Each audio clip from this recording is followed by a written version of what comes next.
Today's gaming news definitely isn't great news, but it's not all bad either. First up, 'tis the season for delays, folks. And it all starts with Square Enix and their upcoming games Marvel's Avengers and the Final Fantasy VII remake we've been looking forward to.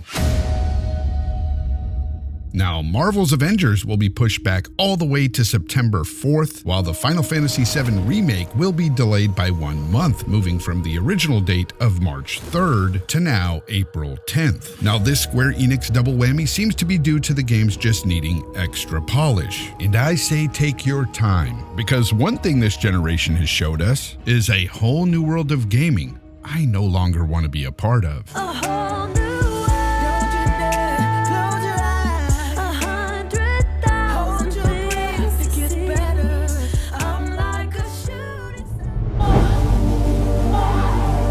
Fans of the PlayStation VR who have been heavily awaiting the release of Iron Man VR will have to continue to wait. Now, this delay seems to be due to the game needing more time in the lab. How much more time, you ask? Well, about 2.5 more months. This game will now be coming out on May 15th of this year.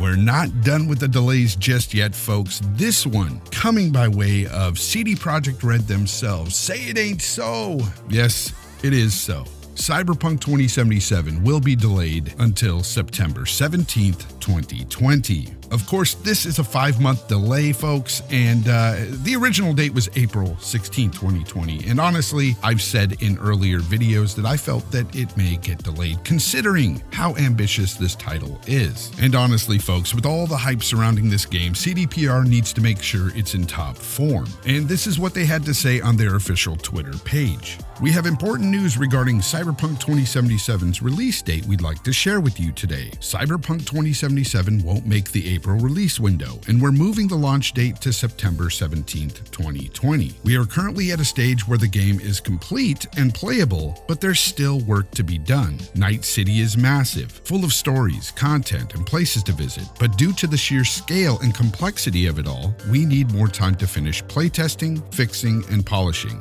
We want Cyberpunk 2077 to be our crowning achievement for this generation, and postponing launch will give us the precious months we need to make the game perfect. Expect more regular updates on the progress as we get closer to the new release date. We're really looking forward to seeing you in Night City. Thank you for your ongoing support. Again, while having to wait a bit longer to play the game kinda just, well, it sucks. But if waiting means we don't get a lot of those same issues that we've seen from other games that have dropped this generation, well, then I'm all for it. Now a word from today's video sponsor. Look at me, I'm depressed.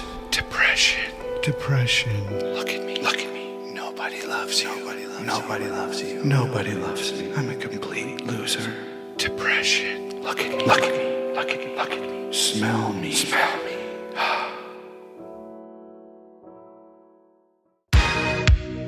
Now, the biggest news to hit the gaming world recently is that Sony, that's right, Sony will not be attending E3 for the second year in a row. And quite frankly, folks, I don't expect them to ever go back. Now, I'm not saying it's not possible, but I am saying that most likely that Sony feels they've run their course with the ESA and E3. And because Sony has been there since the beginning, as a gamer, this is a sad departure. Let's face it, E3 has just become sort of the Super Bowl of video game shows that most people around the world pay attention to. And the show is just not the same without all the major players involved. Anyway, let me go ahead and read Sony's statement. After thorough evaluation, Sony has decided not to participate in E3 2020. We have great respect for the ESA as an organization, but we do not feel the vision of E3 2020 is the right venue for what we are focused on this year. I don't know about you guys, but after reading that statement, I just get the feeling that Sony is done with E3 altogether in favor of just trying to do their own thing. We're very happy about that. What that'll be still remains to be seen. Now, the ESA did respond to Sony's decision not to be at E3, and this is what the ESA's president, Lester Green, had to say on the matter. I don't give a fuck. Sorry, wrong tape. Who's the jokester in here? You really think that's funny? Anyway, this is what the ESA president had to say. Bye, Felicia. Really? This is what you want to do. That would be kind of funny. Well, you leave the thinking to me. Seriously, folks, this is what the ESA had to say on the matter.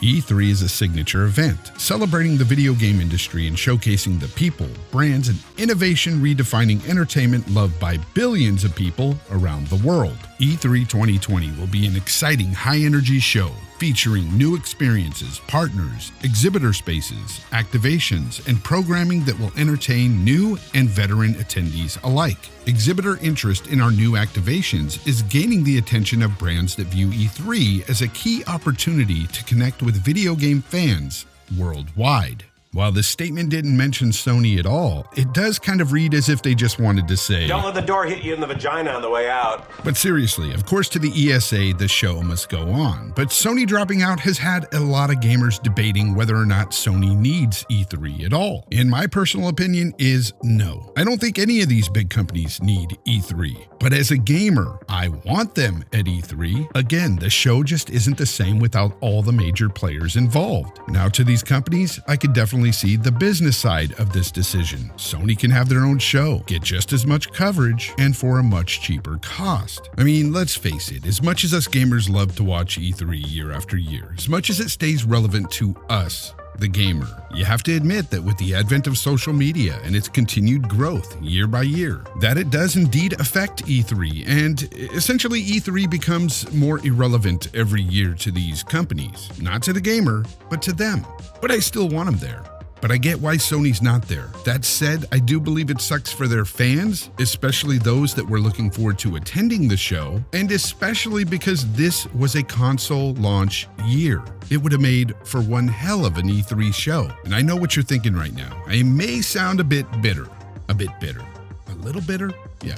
Okay. Yes, maybe a little bit. But again, it's E3. It's that one time of year where all of us gamers gather around, we watch it online, or we even attend the show. So yeah, we want Microsoft there. We want Sony there. We want Nintendo there. We want them to all have shows around the same time because that is our Super Bowl of nerddom, you know? That's where we all just geek out over games. So yeah, wanting Sony to be there it's a bit selfish. I can admit that. As a gamer, I can admit that. I mean, I don't necessarily care about their money that they're saving by not going to E3 or the fact that they don't need E3. My only concern is what's in it for me, what I get out of the show. That is it. All that being said, I'm very much looking forward to whatever it is Sony decides to share with us in the near future. After all, they do have some events planned for February, so be on the lookout for those. In other news, Stadia. Wait, we got anything for Stadia this week?